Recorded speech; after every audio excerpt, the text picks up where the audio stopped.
And the Bills do make us want to shout at halftime. My Buffalo Bills, your Buffalo Bills, our Buffalo Bills, 28. Miami, a paltry, a puny, a non-existent 6. 28-6 at halftime. It was all week. Starters, backups. It sounded like the backups were going to be getting a little bit more burned by now. Obviously, we have Taron Johnson. Don't like to see that. But I think we like to see 3 touchdowns by Isaiah McKenzie. I mean, that's basically your 4th, 5th best playmaker on offense. So when you can get that kind of output from an Isaiah McKenzie, you got Diggs. You got Diggs clearly being smart. He's going down anytime he can. Same with the other receivers. But my goodness, folks, make sure you check out everything Picasso's Pizza. But we have 28-6 Bills leading here. And like I said, Taron Johnson, we do not like anybody getting hurt, especially in a Week 17 game that's probably not super relevant to the Bills' playoff chances. But at the same time, you want to make sure you follow through. You want to make sure you get the job done. You want to make sure you finish on your own terms. And obviously, the Bills want to be better than the Steelers. Both teams are 12-3. Steelers currently losing 10-6 to the Browns. Chime in the chat. I mean, whether you're excited about McKenzie, whether you're, going nuts about these players still being in the game. But let's take a quick look here at the box score. I think I was sliding all over. And there you see, Tua Tagovailoa, 12 of 19 for 89 yards. That's not going to get it done, folks. Anytime you're averaging 4.7 yards per attempt, that's just not going to get it done, plain and simple, in the NFL. Meanwhile, on the other side, it's another bombastic performance by Josh Allen. This would almost no doubt be a 300-yard game if he played the full game, but I expect it to be Bitcoin Barkley time. I think it's going to be time for Barks there in the second half. That only makes sense. But yeah, the crazy thing to me is you see the rushing. I mean, everyone says in the playoffs you have to be a rushing team to get it done, and I get that Miami's defense maybe not the strongest, but their secondary is supposed to be the strongest. They made some big signings this offseason, and Diggs, Brown, McKenzie making them look like fools out there. But you see the running backs, I mean, including Allen, take out Allen, it's 7 carries for 18 yards. So that's not going to get it done. You obviously, maybe in the second half, that's the focus. I think if there is a focus in the locker room right now, you're up 28-6, but McDermott's looking at the run game. 7 carries for 18 yards outside of Josh Allen. You want better than that. You're clearly going to get some Josh Allen runs in the playoffs. They've been saving it. They haven't been running it as much as they normally do. And then let's slide down here. Obviously, the big story is McKenzie with the 3 touchdowns. He has 1. Oh, let's get that up. He has the 1, 2 receiving. And then, Diggs, 7 for 76. So he probably hit all of his props for this week, unless he had like 83 yards receiving. But you look at it, it's a pretty solid performance by the Bills defense. I think that's what we all want. I think that's what we all need, is that Bills defense to be at the top of its game. And speaking of routing into form just at the right time, I think that's exactly what they're doing. But you see here, yeah, I mean, the Miami run game, not much better than the Bills, so it might just be a little bit tough sliding out there. If Josh Allen had a religion, what would it be called? Allentology? We're talking about this in the Trainwreck chat right now. Got Allentology. Dunder Mifflin Buffalo is back. I mean, this is just unreal. Okay, there's a lot of breaking news. I guess Dunder Mifflin Buffalo is back. If you remember, they were the branch that was let go. Slum Dunder Mifflin Air. But speaking of nonsense, speaking of ridiculousness, speaking of a 28-6, 28-6 halftime score. Let's go take a look at the out-of-town scores here. Obviously, got Dolphins, Bills 28-6. Ravens are in a win-and-in situation. They lead the Bengals 17-3. I think the Bengals quarterback had like 2 completions for like 5 yards in the first half, so that's not going to get it done. Browns Steelers is the game to watch there. Browns leading 10-6. Browns are in a win-and-in situation, so obviously they want to play their butts off, but they were up 10-0. Now they're only up 10-6. Steelers always give Browns trouble. It's just a historical trend. McDermott is our leader as the pope of the process. I think that's fair. Well said by Ty B here in the chat. But we got Vikings-Lions 21-16. Oh, wow. And the Lions with a big kick return out the half, so it looks like that'll be closer sooner rather than later. 7-7 in the AFC East matchup, so kind of a droll matchup. I can't believe the Jets are 2-13. Imagine if they beat the Patriots. There would actually be reason for Gase to be like, you got to stick with me. I beat the Rams. I beat I beat all these good teams on the stretch finally once we're going to get They're going to get that linebacker back next year from who they got from the Ravens in only 1 year.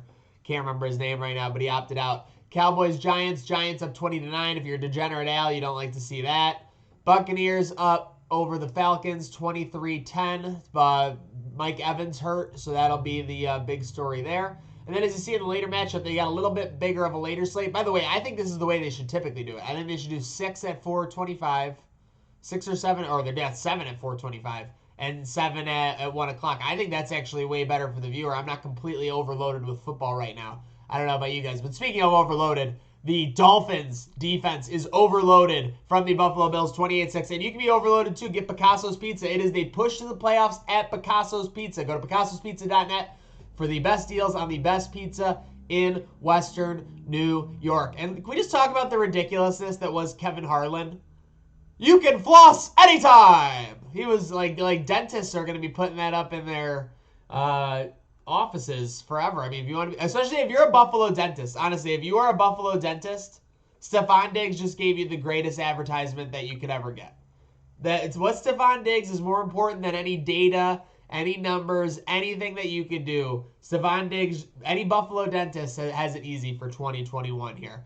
But speaking of having it easy for 2021, the Bills have had it easy so far here in Week 17 of 2021, or well, the 2020 season.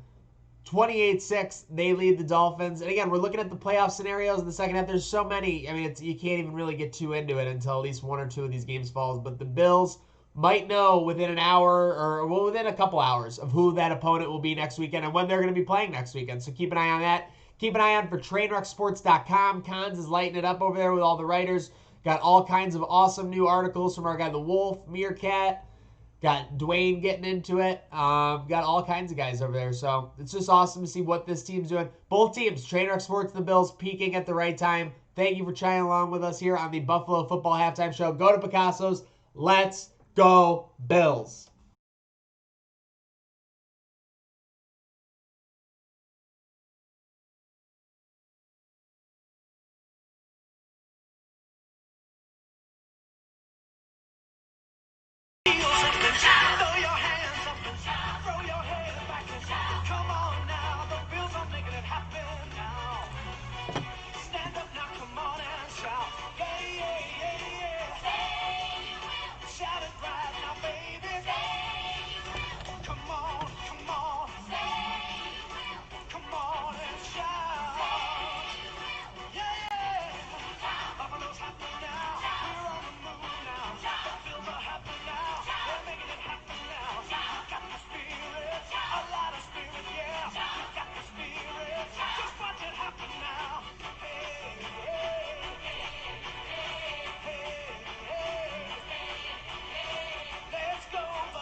Folks, the Bills make us want to shout a 56-26 victory over the Miami Dolphins. If you told me that the Bills were going to score 30 points today, I would have been satisfied, and I think so would have Coach Dable, McDermott, and staff. Instead, they put up a whopping 50 burger on the Dolphins. Buffalo media, Mike Harrington calling it the worst performance by a 10-win team needing to win to get into the playoffs. But let's go take a look around. Obviously, the Bills win. The Bills take care of business. So let's get back to the... Wait, no, out-of-town scores. That's not the out-of-town scores. We got the Bills playoff situation because Cleveland took care of business. So Cleveland is in. They ended their drought. Kudos to them. I mean, nothing to be upset about. Nothing to be crazy about.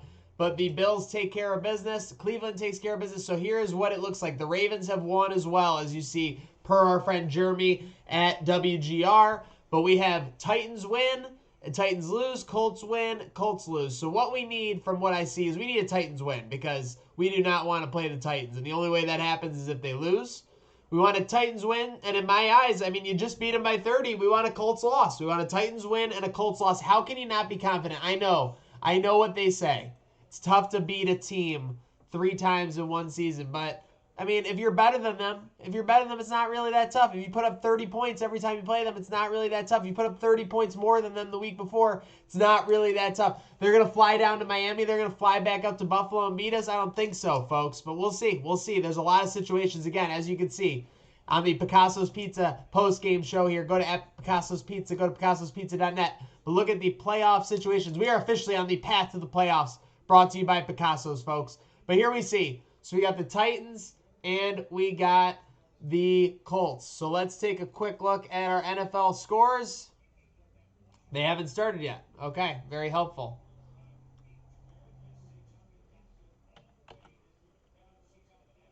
See, we're going to refresh this. Okay, so we got the Jags, Colts going at 4 and 5 minutes, as well as the Titans, Texans. So we need the Titans to take care of business, and we need the Jags to play a feisty game. They're 1 and 14. They're 0 and 7 on the road. Not exactly a good team to need to win. But we're all Jags fans. We're all Jags fans, folks. And real quick, I know everyone has things to do. Everyone wants to get on with their 2021. What a season by the Bills. 13 wins, 6-0 in the AFC East. First time in team history they sweep their division schedule. That's the core of being a good team. You go 6-0 in the division. It's a lot harder for those teams to win the division when they're already 2 games down on you. And that's the core of how it's done. So kudos to McDermott, Bean, and co. for doing that. Allen takes unprecedented steps forward. I think we were talking about... let's see, what do we got here? We got our guy Chris Alimo. Let's see, Chris. We got some Allen MVP stats we want to run by everybody here. So let's plug these up. Bills. So look at this. These are MVP seasons for all these players. Cam Newton, Lamar Jackson, and look what Josh Allen has done this year. So, I mean, you know what? Josh Allen might not get it done. He might not win the MVP season, but he had an MVP caliber year. 50 touchdowns, basically 4.6 to 1 on the TD to int ratio. You want to get that a little down. Of course, if you're going to be a nitpick of, if you're going to nitpick the MVP candidates, of course. But you look at the yards, you look at the step forward the team has taken, you look at the unprecedented offense for the franchise being done by Josh Allen. And again, he breaks the yards record for Drew Bledsoe. That was kind of a weird record. I feel like a lot of people didn't really pay attention to that record. I don't know if it's just because we soured on Bledsoe so quick the next couple of years or what, but Bills win 56-26. What a time to be a Bills fan, folks. So keep it glued to TrainwreckSports.com. We're going to have all kinds of new articles, all kinds of new content this week. Planning on a couple of shows this week, getting together a lot of the major blogs, Buff Fanatics, Rock Power Report, friends Chris Collins, Brother Bill, and many more. And then getting together some of the usual suspects, the Perinos, the Boveys, the Gearys, and we'll see what we can line up because it's time for the push to the playoffs, folks. It's time when you stop from being playoff caliber, you upgrade it to championship caliber. So the Bills will, know who they have to face. Let's see. I mean, in the next 3.5 hours here, again, we'll go back to it one more time. There's our chart right there, your 4 o'clock chart. So again, make sure you're keeping it glued to everything Trainwreck Sports. Make sure you're glued to everything on Instagram, Facebook, Twitter, Twitch. Get it done. Let's see you there, and we'll see who the Bills will face because we're on our way to the playoffs, folks. Picasso's Pizza, we out. Let's